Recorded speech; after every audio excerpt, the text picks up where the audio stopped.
Hello बच्चों, welcome to my channel maths.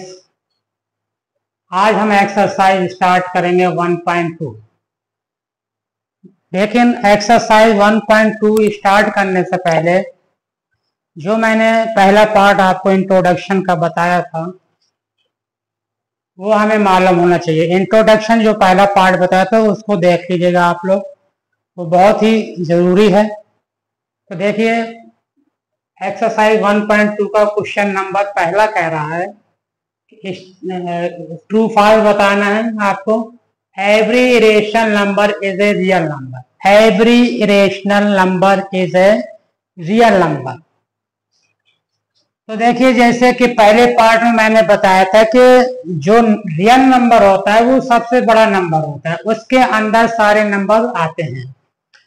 तो देखिए, रियल नंबर के दो पार्ट्स होते हैं, rational number and irrational number. अभी जैसे बताया कि रियल नंबर सबसे बड़ा पार्ट होता है, सारे नंबर आ जाते हैं, जो भी नंबर हो, चाहे रेशनल के हो चाहे रेशनल के। तो कह रहा है कि एवरी इरेशनल नंबर। अब देखिए, इरेशनल पहले दे रखा है ना, तो इसका मतलब इरेशनल नंबर क्या होगा, रियल नंबर से छोटा ही होगा। जब इसके अंडर में आ रहा है तो इसका मतलब इरेशनल नंबर क्या होगा, छोटा होगा। किससे? रियल नंबर से। तो इसलिए irrational number is a real number true हो जाएगा। ठीक है। अगर यहाँ पे कह देता every real number is a irrational तो फॉल्स हो जाता, क्योंकि छोटा नंबर जो होता है बड़े नंबर पे के अंदर हो सकता है, लेकिन बड़ा नंबर छोटे नंबर के अंदर नहीं जा सकता है।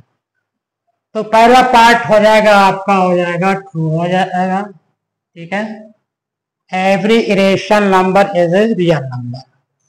फिर सेकेंड पार्ट में कह रहा है कि every point on the number line is of the form root M.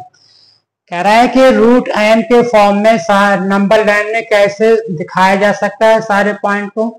Where m is a natural number. देखिए, ये तो मालूम है कि जो पॉजिटिव नंबर होगा उसको तो हम रेशनल नंबर में दिखा सकते हैं, रूट के अंदर जो होगा।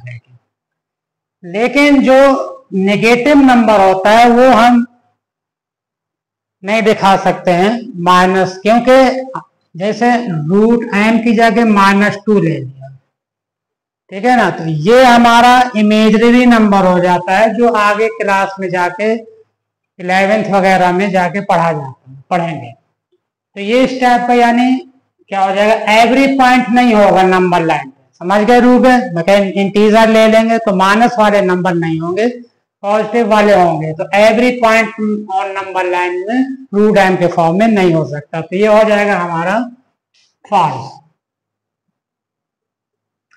फिर कह रहे every real number is an irrational number. देखिए, पहले का जस्ट अपोजिट क्वेश्चन है ये। तो अब यहाँ पे कह रहे हैं कि एवरी रियल नंबर होता है बड़ा, बताए थे, बड़ा नंबर छोटे में नहीं जा सकता है, छोटा नंबर बड़े में जा सकता है। इस टाइप के क्वेश्चन पिछली एक्सरसाइज में भी देखा, तो इनको याद रखिएगा। एवरी रियल नंबर क्या हो जाए, ग्रेटर नंबर होगा आपका, और इरेशनल नंबर इससे छोटा नंबर होगा, लेस नंबर यानी। ठीक है ना, लेस होगा, छोटा होगा, स्मॉल भी कह सकते हैं, स्मॉल नंबर होगा ये। ठीक है, लेकिन आपको ये सब लिखना नहीं है, समझना है बस आपको। तो रियल नंबर ग्रेटर नंबर होगा, इरेशनल नंबर छोटा, तो बड़ा नंबर छोटे में नहीं जा सकता। पहले पार्ट में क्या था, एवरी रेशनल नंबर, यानी इरेशनल नंबर रियल नंबर के अंदर था, लेकिन रियल नंबर इरेशनल नंबर के अंदर नहीं हो सकता, क्योंकि रियल नंबर सबसे बड़ा नंबर होता है। ठीक है, तो ये भी आपका क्या हो जाएगा, ये हो जाएगा फॉल्स, ये भी हो जाएगा फॉल्स हो जाएगा आपका। ठीक है, चलिए क्वेश्चन नंबर 2 की तरफ करते हैं। अब क्वेश्चन नंबर 2 क्या है, are the square root of all positive integer rational? If not, कह रहा अगर नहीं है, give an example of the square root of a number line that is a irrational number. तो कह रहा है कि क्या सारे स्क्वायर रूट इरेशनल होते हैं? तो देखिए, जब इंट्रोडक्शन मैंने आपको बताया था, पहला पार्ट जब इसका था, तो उसमें मैंने बताया था कि जो जितने भी स्क्वायर रूट होते हैं, जिनका स्क्वायर रूट नहीं निकलता है, वो क्या होते हैं, इरेशनल नंबर होते हैं। लेकिन कुछ का तो स्क्वायर रूट निकलेगा, जैसे स्क्वायर 4 है, स्क्वायर 9 है, स्क्वायर 16 है, स्क्वायर 25 है। ठीक है, तो क्या यही पूछ रहा है क्वेश्चन में, are the square root of all positive integer irrational? क्या सभी पॉजिटिव इंटीजर इरेशनल होते हैं? इफ नॉट, तो पहले देख लीजिए कि सारे होते हैं कि नहीं होते। अब देखिए √4, अगर हम देखें तो √4 की स्क्वायर रूट आपको मालूम ही बतानी होती नहीं है। √4 की वैल्यू होती है 2। सेम √9 है अगर, तो हो जाएगा 3। 16 हो तो √4 हो जाएगा। तो क्वेश्चन यही था कि are the square root of all positive integer irrational? No. तो क्या लिखेंगे, the square root of all positive integer not irrational number. ठीक है ना, कुछ तो होंगे जो स्क्वायर रूट होंगे, कुछ तो रेशनल होंगे, कुछ इरेशनल होंगे, लेकिन सभी नहीं होंगे। तो यहां पे लिखेंगे द स्क्वायर रूट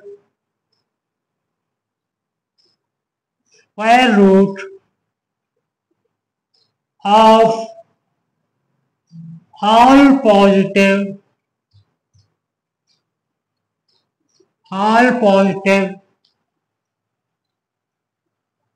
integer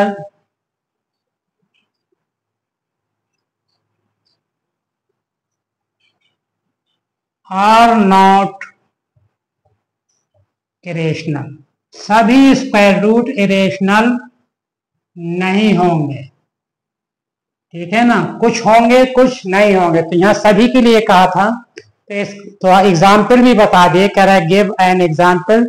तो √4 का 2 हो जाएगा, √9 का 3, ऐसे एग्जाम्पल √16 √25 भी हो सकते हैं। ठीक है, तो सभी जो है स्क्वायर रूट जो है इरेशनल नहीं हो सकते हैं, यही क्वेश्चन था। क्वेश्चन नंबर 3 की तरफ आते हैं हम।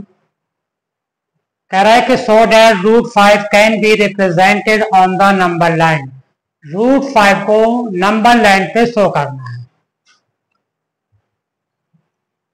तो उससे पहले आपको इस टाइप के क्वेश्चन जितने भी होंगे रूट वाले, जो नंबर लाइन में आपको दिखाने रिप्रेजेंट करना पड़ेंगे, उनको पाइथागोरस थ्योरम के से लगाएंगे। आपको मालूम है पाइथागोरस थ्योरम क्या होती है, h² = p² + b², और h हो जाएगा √p² + b²। ठीक है, अब दे क्या रखा है, ये so that √5 can be represented, ये जो दे रखा है इसको हम हाइपोथेनस मानेंगे, यानी h मानेंगे, यानी h हमारा है √5। अब h की जगह √5 लिखेंगे, और अब देखिए √5 किस कंडीशन में आ सकता है, परपेंडिकुलर की वैल्यू क्या होगी या बेस की वैल्यू क्या होगी कि √5 आ जाए। आपको मालूम है कि अगर इसको हम 2 का स्क्वायर कर दें अब +1, तो 1 का स्क्वायर भी करेंगे तो 1 आएगा, तो यानी 4 + 1 हो जाएगा 5, यानी रूट में आ जाएगा। या ये भी लिख सकते हैं 1² + 2² भी लिख सकते हैं रूट के अंदर। तो देखिए 1² + 2 का स्क्वायर। ठीक है, चलिए ठीक है। अब इसी के हिसाब से अगर परपेंडिकुलर 1 लेंगे और बेस लेंगे 2 यूनिट,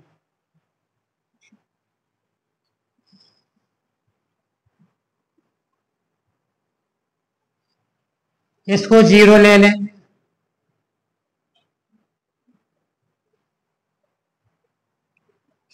पॉइंट मान लीजिए 1 2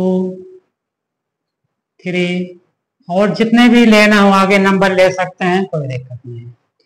तो देखिए रूट पहले क्या है, बेस क्या लेना है बेटा, 2 यूनिट, यानी ये स्केल से नाप लीजिएगा आप, ये यहाँ से यहाँ तक 2 यूनिट लेना है, यानी यहाँ से यहाँ तक क्या है 2 यूनिट है आपका। लिखिए या ना लिखिए, ये 2 यूनिट 1 हो गया, ये 2 हो गया, ये 3 हो गया।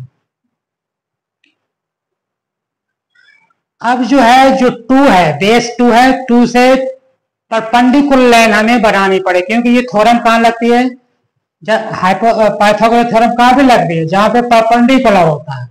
तो 2 से, 2 है ना बेस, 2 से जो है हम परपेंडिकुलर बनाएंगे कंपास की यूज से। तो कंपास की नोक रखेंगे ऐसे और इसको रखेंगे ऐसे करके यूं बना देंगे, ठीक है। कंपास ले लीजिएगा आप लोग, कंपास से बना लीजिएगा, 2 पे कंपास की नोक रखेंगे, या पेंसिल की नोक रख के इस टाइप से बना लेंगे, ये आ जाएगा। फिर देखिए यहाँ पे इसको सेंटर मानेंगे, इस पॉइंट को यहाँ से एक आर्क लगा देंगे। फिर वही जो डिस्टेंस यहाँ से यहाँ तक है वही डिस्टेंस लेके यहाँ से यहाँ तक आर्क लगा देंगे।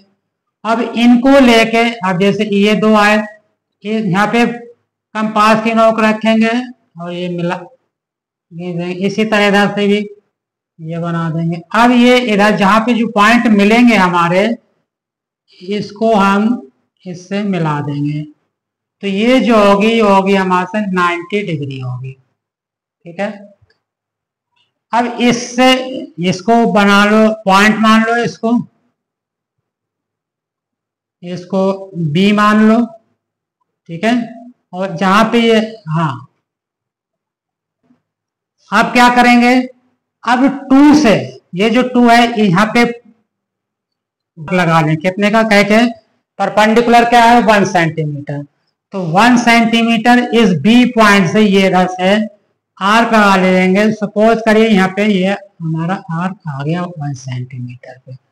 अब इस यहाँ पे जो आर्क 1 सेंटीमीटर आए, तो इससे जो है इस सॉरी, हाँ ठीक है, इसको मिला देंगे इससे,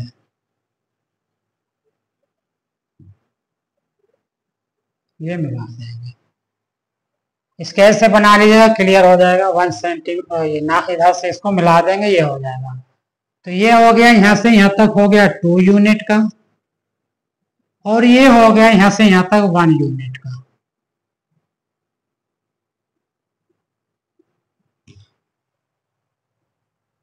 अब कह रहा है कि √5 को नंबर लाइन में, यानी इसमें दिखाना है। किसमें दिखाना है, इस वाली लाइन पे दिखाना है।